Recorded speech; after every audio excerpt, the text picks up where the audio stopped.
My concerns are how we, the commuters, will be able to access vehicle to leave out of our community.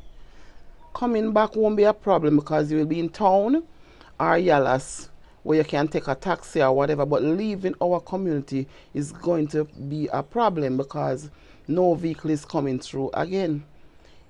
I have just seen the roadblock about 1 hour ago, and a lady who can't walk good like myself coming with 2 bags, and she say, "Miss Tatlin, the road block off, and them leave me right, the bus man leave me round at which part them a turn off."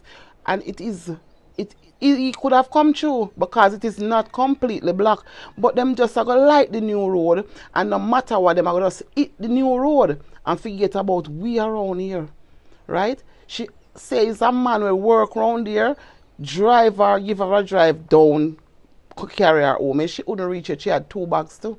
So I don't know what is going to happen to us if somebody don't come in and set some standard with the transport authorities or whatever, so that we can get access to vehicle to leave our community and come back. I have to right round the road and I have to walk.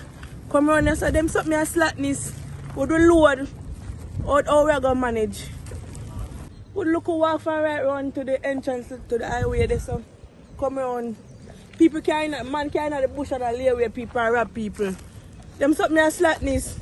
It affect me hard, man, hard. I struggle with the foot hard.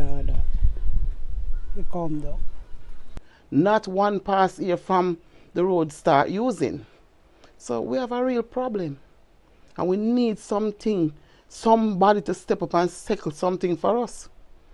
We're facing it now. I am not in dialogue with the contractor. I am not in dialogue with them because they did not even notice us. We heard on the grapevine from the men them that working, will come around the place and say the road is going to block off such and such a time. We don't get no argument from none of them. Right? So we don't know where we're at.